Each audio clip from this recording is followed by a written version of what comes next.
See, muscular action during ventilation. So when you talk about the kinesiology of ventilation, so it is actually interactions of different groups of muscle which are attached to the axial skeleton. So the muscles which increases the intrathoracic volume are called the muscles of inspiration, and the muscles which are reducing the intrathoracic volume are called muscles of expiration.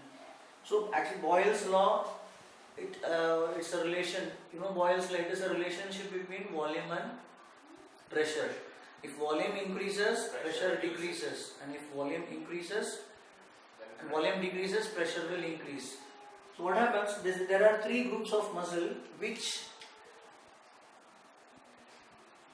they are during quiet breathing. These three groups of muscles are used. There is diaphragm, intercostalis. Intercostalis are external intercostal and internal intercostal muscle, and scalene. So these are the muscles which normally we use during quiet breathing. Scalene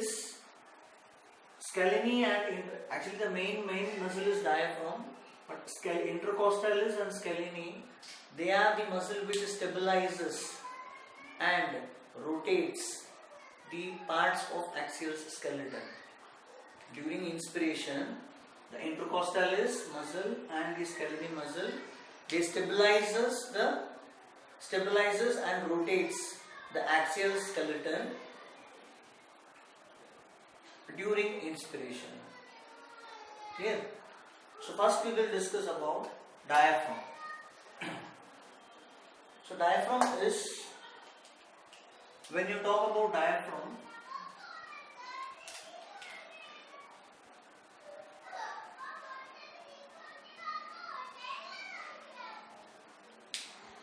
so diaphragm, it separates the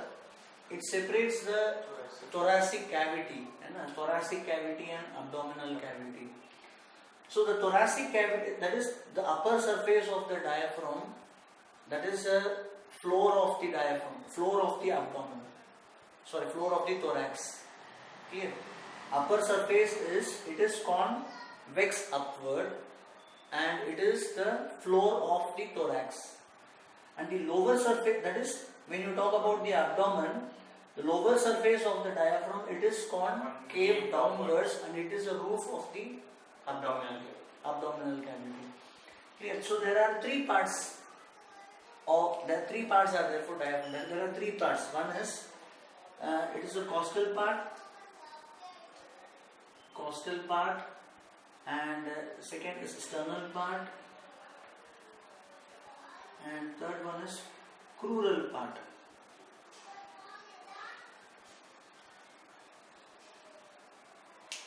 So there are three parts. When you talk about bony attachment of diaphragm, there are three parts. Costal parts, the attachment of diaphragm is the upper margin of the lower six ribs. And sternal part is, it takes origin from the xiphoid, posterior surface of the xiphoid process. And crural part is upper three lumbar vertebra. Clear? There are the right crus and left crus. So these are the periphery part of the diaphragm.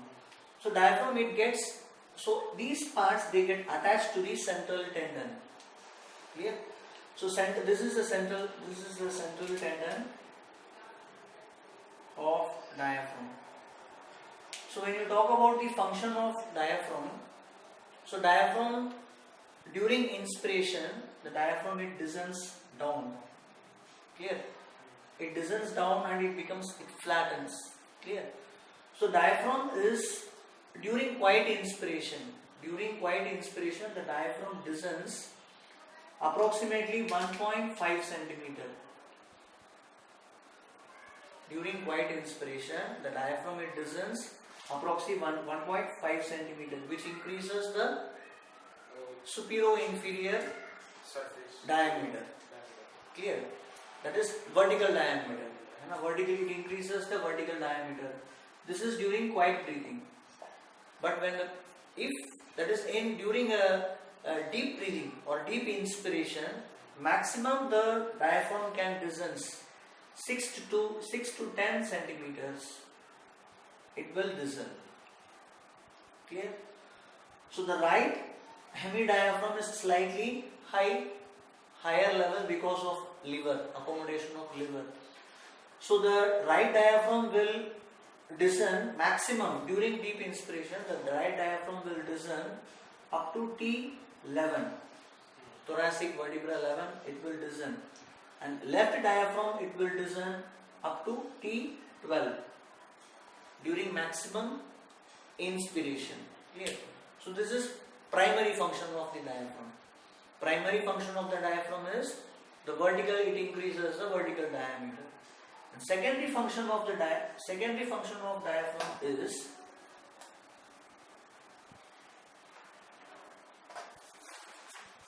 so it see, when the diaphragm descends, when the diaphragm is descending, it is restricted by the abdomen.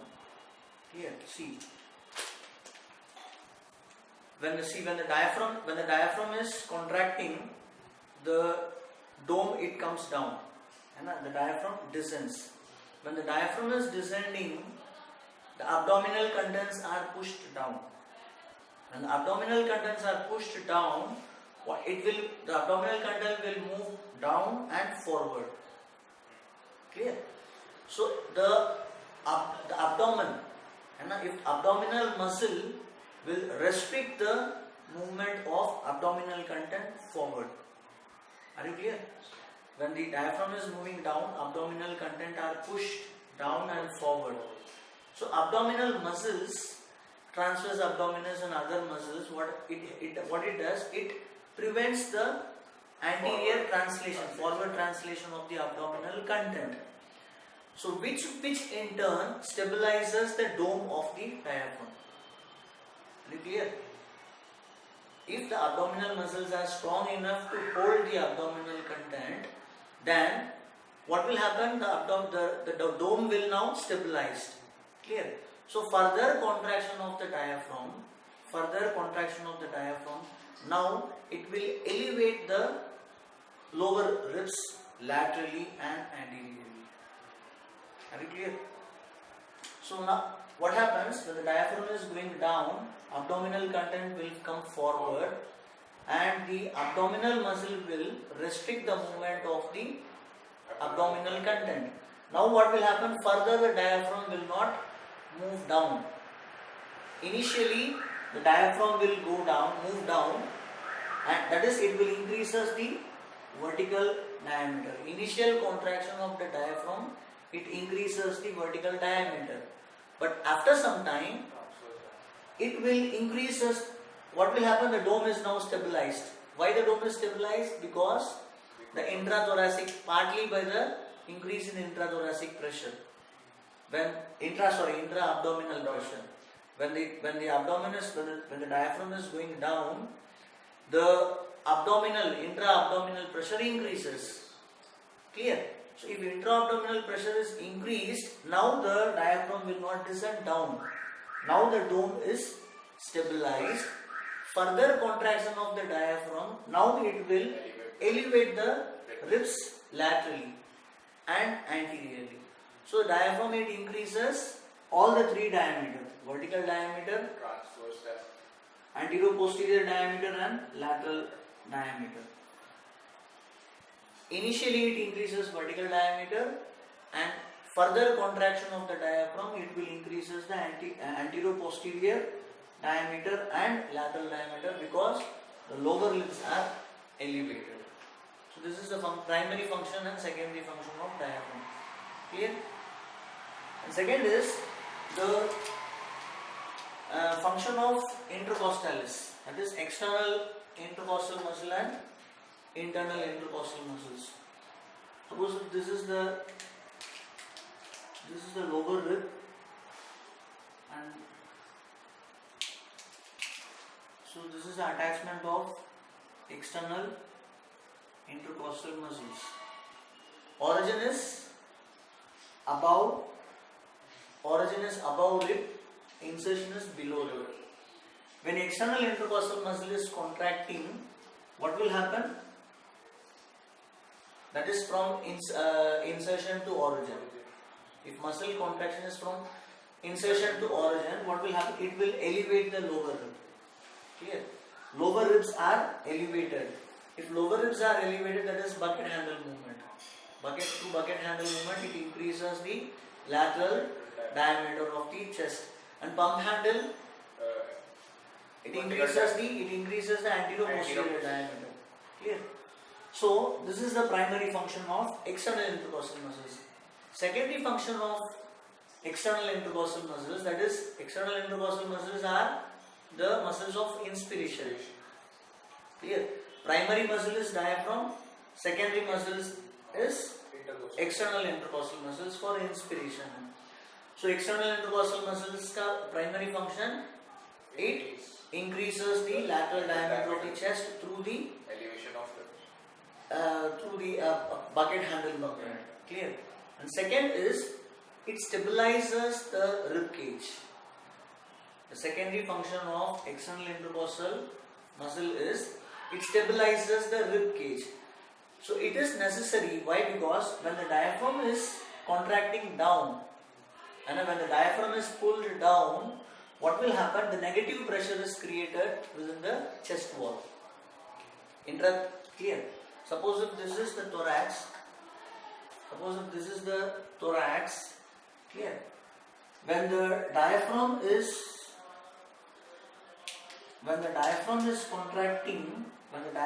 contracting, negative pressure is created within the chest. So this negative pressure, what happens if the rib cage should be stabilized. Clear? When the diaphragm is contracting. If the rib cage is not stabilized, clear, what will happen? The rib cage will go inward. It will suck inward. So when the diaphragm is moving down. So this should not happen.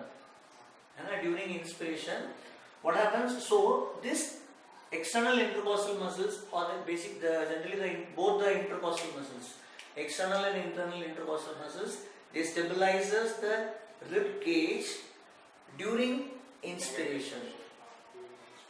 Clear? So this is the secondary function of the external intercostal muscles. So next is,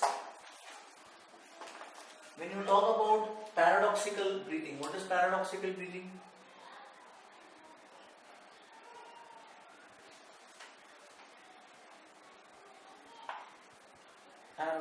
What is paradoxical breathing? No. See, first I will explain the normal breathing process, then I will explain paradoxical breathing. See, during ventilation, normally there is a coordination between, there is a functional interaction between abdomen and thorax. Functional interaction between abdomen and thorax, that is diaphragm muscle, external intercostal or the intercostalis, and abdominal muscles. So there should be an interaction, and a functional interaction between these three muscles during normal ventilation. Clear? So the ventilation, it involves the characteristic pattern of movement of thorax and abdomen. Ventilation involves a characteristic pattern of movement of thorax and abdomen. During quiet inspiration, the diaphragm, it goes down and the chest wall, it expands. During inspiration, chest wall should expand. So this is normal breathing. So if in paradoxical breathing, what happens? This is reversed. During inspiration, the chest wall, it collapses. It is opposite. During inspiration, the chest wall, it collapses. That is called as a paradoxical breathing. So if the spinal cord, for example, we will take spinal cord. You know the supply, nerve supply of diaphragm? Phrenic nerve. So C4, suppose if there is a spinal cord lesion below the C4 level. If there is a spinal cord lesion below the C4 level, then what happens? C4 diaphragm, it escapes. Diaphragm, it escapes.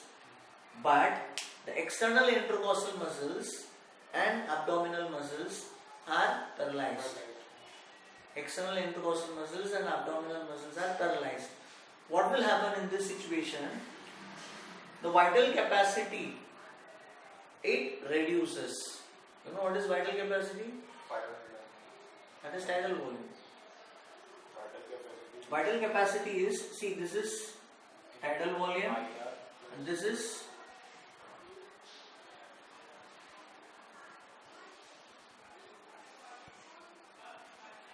tidal volume. What is this? Inspiratory reserve volume.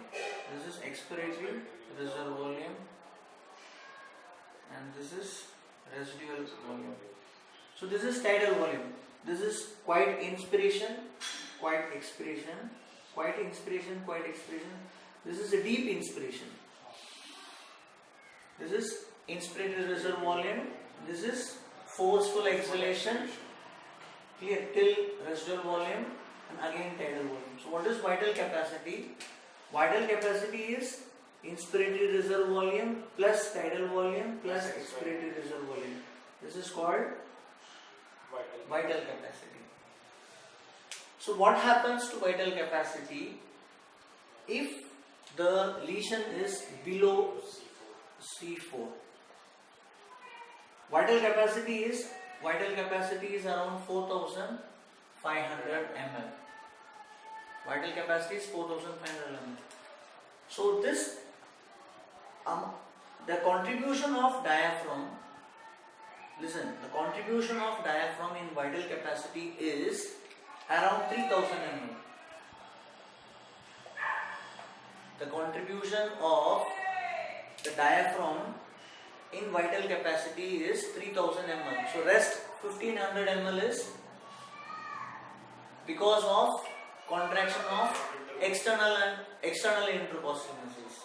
This is the contribution of external intercostal muscle. This is the contribution of diaphragm. Clear? So the vital capacity, the total vital capacity is 4500 ml. Contribution of diaphragm is 3000 ml.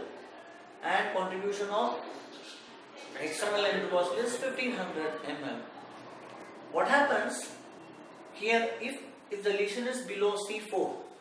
If the lesion is below C4, what is escape? What is escaped here? Diaphragm is escaped. Here, below C4, diaphragm is escaped. Diaphragm is escaped. External intercostal muscles and abdominal muscles are paralyzed. So we know that contribution of diaphragm is 3000 ml. Contribution of external intercostal muscle is 1500 ml. So what should be the vital capacity now? 3000. Below the level of lesion, phrenic nerve escapes. External intercostal muscles, abdominal muscles are paralyzed. So you are telling the vital capacity will be 3000 ml. No, it is about 300 ml. Vital capacity will be 300 ml. The reason is, what happens when the diaphragm is contracting, the stabilizing effect of the intercostal, the stabilizing effect is lost now. Because external intercostal muscles are paralyzed, the stabilizing effect on the ribs are lost. So when the diaphragm is contracting now forcefully, the rib cage collapses and it reduces that is 2700 ml. What is the contribution of diaphragm, it is 3000 ml. Clear? Because the rib cages are collapsed, what will happen? It is not, the diaphragm cannot able to do its function properly. Clear? So the 300, now the vital capacity is only 300 ml. Are you clear? So initially, after spinal cord injury below C4 level, the vital capacity is 300 ml. But gradually, when initially the muscles are flaccid, initially the muscles, that is external intercostal muscle, after it is flaccid, gradually what happens? The tone develops and it becomes rigid. Clear? The later stage, the rib now it becomes rigid. When the ribs now it has become rigid, now gradually the vital capacity will gradually increase till the muscle become fully rigid or spastic. that is maximum the vital capacity you can get in this patient is 3000 ml. Clear? External intercostal muscles are paralyzed. You can't gain this portion, this part of vital capacity. Maximum you can gain the contribution of diaphragm. Clear? So initially the vital capacity is 300 ml, and gradually when the chest wall has become rigid, then the vital capacity will gradually go up, and maximum you can gain is 3000 ml. Yeah, this is first point. Second is, what I have told, when the diaphragm is contracting down, that is when the dome is going down, the abdominal contents are pushed down and forward. In this case, abdominal muscles are also paralyzed. Clear? So if abdominal muscles are paralyzed, then what will happen? The abdominal muscles can't stabilize the forward movement of the abdomen. So what happened? The diaphragm is contracting down and it is pushing the abdominal content forward. If it is pushed forward, then what will happen? Second function of the diaphragm, now it is lost. What is primary function of diaphragm? It increases the vertical diameter. Clear? So after some time, what happens? The dome should be stabilized. Clear? The dome should be stabilized and there should be elevation of the rib cage. Clear? But in this case, if abdominal muscles are paralyzed, what will happen? When the diaphragm is contracting, the abdominal muscle cannot stabilize the abdominal content. So because of this, the dome of the diaphragm is not stabilized. If dome of the diaphragm is not stabilized, then it cannot elevate the rib cage laterally, which will further reduce the increase in volume of intrathoracic volume will not increase. So this will result in reduction of vital capacity. Clear? So what is the role of external intercostal muscles? So that is why you have to, in COPD, what happens in COPD? Chronic obstructive pulmonary diseases, there is what happens? Weakness of external intercostal muscles. External intercostal muscles are weak. So that is why you have to strengthen the external intercostal muscles. Clear? In COPD patients, you have to, the costal expansion exercise, how to strengthen the external intercostal muscles. So you have to strengthen the external intercostal muscles. Clear? Why? Because what is the function of external intercostal muscles? First it increases the lateral diameter. Second function of external intercostal muscle is it helps the diaphragm to do its function properly. If external intercostal muscles are strong, then the diaphragm can do its function properly. Clear? So if external intercostal muscles are weak, clear? So diaphragm cannot do its function properly. So that is why you have to strengthen the external intercostal muscles for the diaphragm to do its function properly. Clear? Next, you have to strengthen the abdominal muscles also. And abdominal muscles also you have to strengthen in order to improve the secondary function of the diaphragm. So you have to strengthen all the three muscles. You have to strengthen the external intercostal muscles also. You have to strengthen abdominal muscles also, and you have to strengthen the diaphragm also in order to increase the vital capacity of the patient. Clear?